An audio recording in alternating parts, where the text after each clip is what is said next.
we've got some night matchups. We've got Penn State, number 20, traveling to 5th ranked Ohio State. You've got UNC traveling to, taking on Notre Dame. Notre Dame's ranked 11th. They've slowly been climbing back in the polls after that loss to Cincinnati. You've got Georgia, Florida at 3:30. Love that one. The world's largest cocktail party in Jacksonville. That's a fun one that I think could garner a lot of interest. Huge opportunity for Florida to really make some noise and make some waves.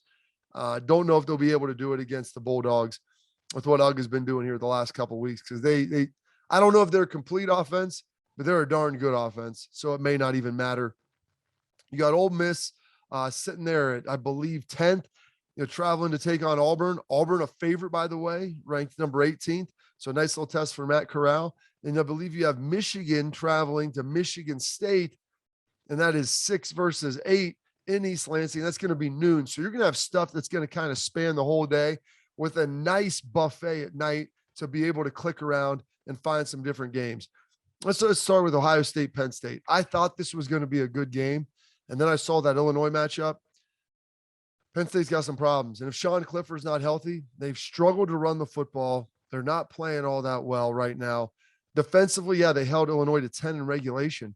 But Illinois' offense they're ranked like 120th in the nation in total yards. Like, this isn't an offense you're writing home about.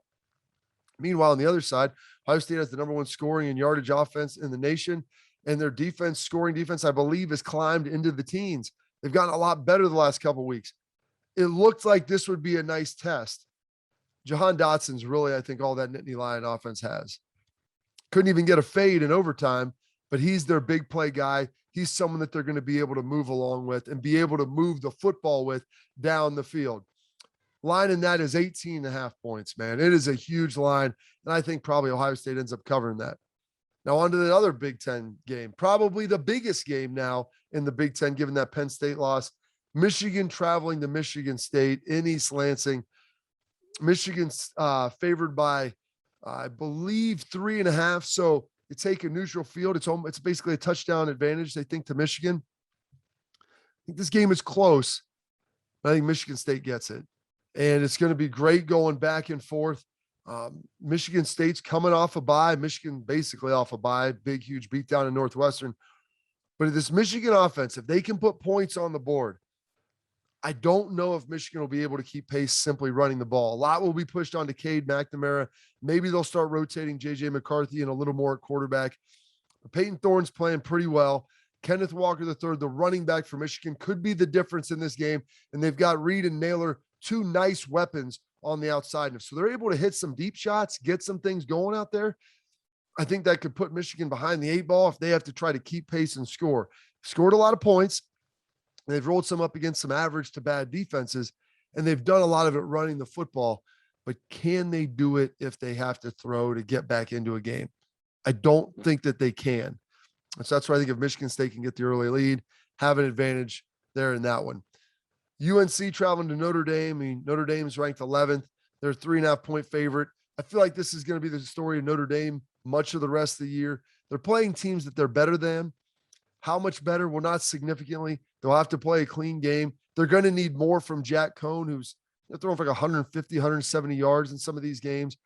However, Sam Howell, who was once a Heisman frontrunner, thought to be, potentially the first overall pick in the draft, he hasn't been very good the last couple of games. They lost to Florida State. They squeak one out against Miami. I think Notre Dame wins this. 3.5 sounds about right. I could see it being a field goal, very similar to Virginia Tech. With everything that has transpired for the Irish. But I think that they win a lot of these close games. Brian Kelly does a good job getting his teams ready to go. And it just seems like they're in a situation where they're outside of that top tier, somewhere in that second tier. They probably win 10 games, possibly 11, but they win a lot of these close ones. Georgia, Florida, world's largest cocktail party. Jacksonville, Florida, game will be played. 14.5 point dogs are Florida. I don't know if they can stop this Bulldog rushing attack. I like to think that they could slow it down. Kentucky did 4.5, but couldn't really do it over the long term.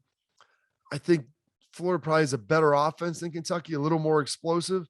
Emory Jones, Richardson, rotating those guys. They had a shootout with LSU. They came up short, but they did put a lot of points on the board. That's something that we've seen anyone fail to do against Georgia. Heck, Kentucky basically added a whole point and change to Georgia's top ranked scoring defense. They were averaging like 5 points and change a game, now up to 6.6, simply because Kentucky scored 14. And so you have to get creative on drives. I don't know if they're disciplined enough at the quarterback position because you can't turn the ball over. Will Levis did a pretty good job for a half with Kentucky, trying to take on Georgia. They just ran out of steam. Florida has more players, but I don't know if they'll be as disciplined, and I don't know if the defense will be able to hold up. They might be able to hold up longer than Kentucky's, but I don't know if they'll be able to get it there. 14.5 is a lot. I have a tendency to think that game will be a little tighter than that. Probably 10 points sounds a little better, but that's only if it's not a turnover fest from Jones and Richardson, which it could potentially be if they can't run it and Georgia starts scoring in a hurry, and all of a sudden you feel like the need to play catch up. We've watched those guys make some ill-advised throws in the past. Finally, one of the other nightcaps, we've got Ole Miss, 10th ranked, traveling to Auburn, Alabama, to take on the Auburn Tigers, who believe the Auburn Tigers 2.5-point favorites in this, which is crazy to think.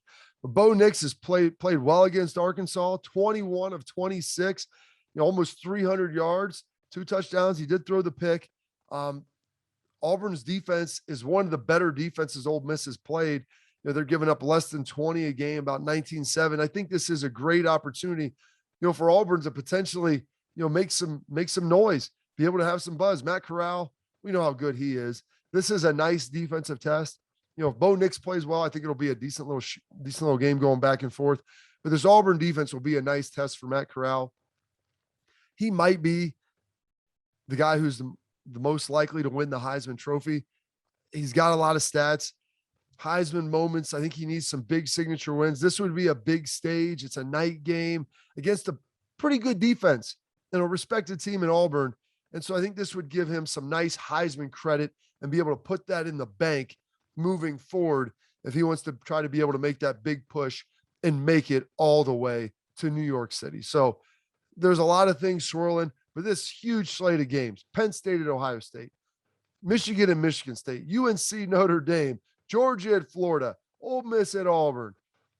Sounds pretty good to me. Sounds like a nice buffet. Can't wait to dive into it on Saturday. Can't wait to talk to you about it as well.